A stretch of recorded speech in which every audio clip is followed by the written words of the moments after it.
Welcome to Module 7. This is the last of the modules for that'll be included in the second exam. So just letting you know we're at that point. This module, there'll be probably 4 videos, one on Ethernet frames, one on the MAC address, Ethernet MAC address, the MAC address table, which is how switches and devices keep track of who's connected to them. And then we'll look at switch speeds and forwarding methods in the last video. So with that, let's talk about Ethernet frames. So Ethernet frames, remember that in that data link layer, there are we're talking about the MAC sublayer. That MAC sublayer defines certain fields in the data that's encapsulated around what's passed down from the network layer, which has what? The IP addresses and the data that you want to send. Well, when we get down to the frame, since it's going to be between different hardware points, destination one, just a short distance between one device and another device, I need to encapsulate both the media I'm going to be traveling on, and of course worry about speed and a bunch of other stuff. So what we have here is, let me get back into here, is, Ethernet has different protocols, different rules, as we've all understood. But a lot of them have different speeds and types. So each one of these requires different modification to the data before it's passed down to the physical link layer. As we remember with the OSI model, you got your application, presentation, session, transport.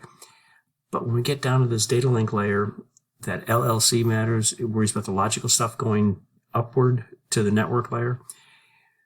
And the data link layer, that MAC layer, worries about the physical addressing.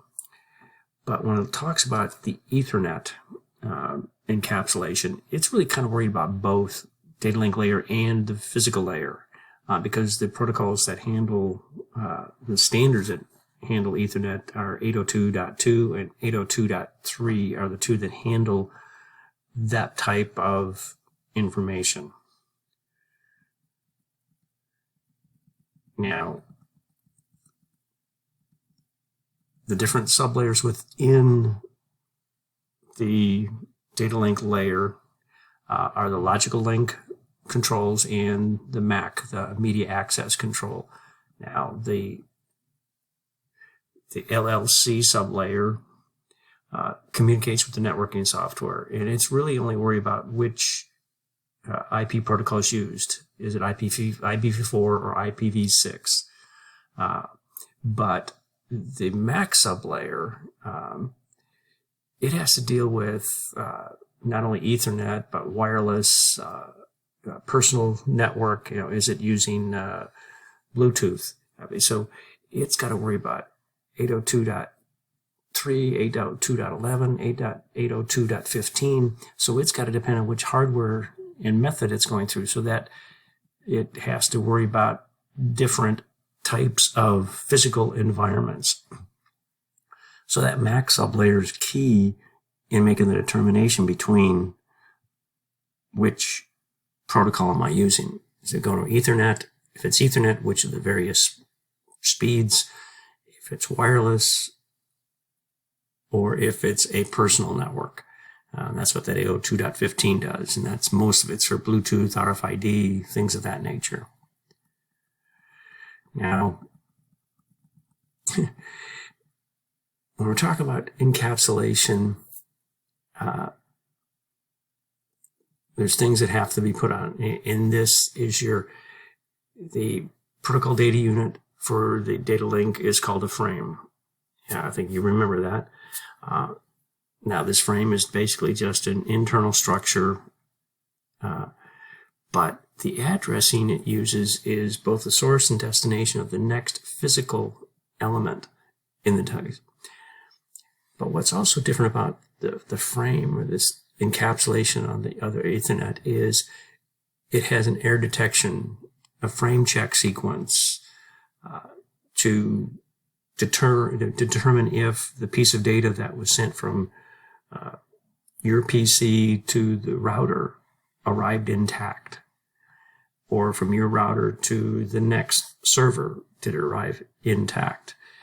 So it's trying to go through that whole process. Now, as you can tell, if you're looking at Ethernet, the 802.3 protocol, there are several different protocols out there. Fast Ethernet, gigabit or over fiber, over copper, 10 gigabit. I mean, so there's a lot. So as you can tell, each one of these are getting faster and faster and faster. And those protocols come into play. So now the different fields that are in here, let me scroll past that, is when you've got a preamble. And basically that first 8 bytes is just like a sequencing piece.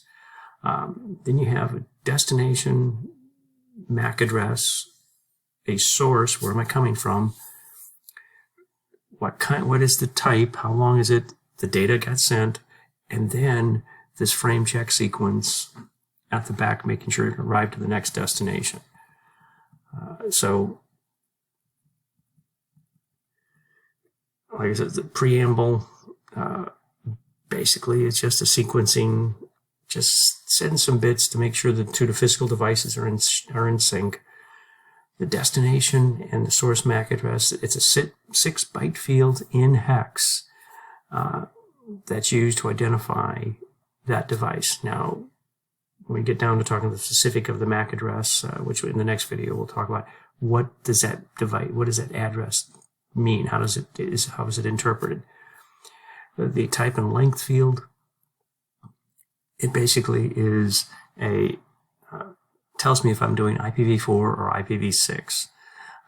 So there's a special code that gets put in there, a hex code that put in there based on the different types of technology that's being used or network information. The data field is just the data that's being sent, and we're breaking down all the data we're sending into potentially up to 1,500 bytes. So once you do 1,500 bytes, I break it into this. So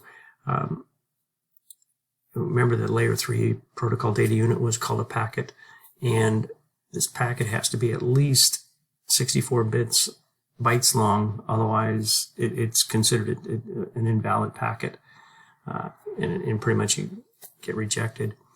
Now the frame check sequence is basically a 4-byte field that it uses what they call a CRC, a cyclic redundancy check. And basically it's a mathematical formula that the data is sent, run through this mathematical formula, and then store that number. And on the receiving end, I run the exact same program over the data received. And if the two answers check, then I receive the data correctly. So it's just a quick mathematical check, and we know computers do math very well. And it just kind of ways to go through and verify, did the data get to me second? I'll let you go through the frame check sequence, and I think that's the end of this video. Hope it helped. Be back in a little bit. Have a nice day.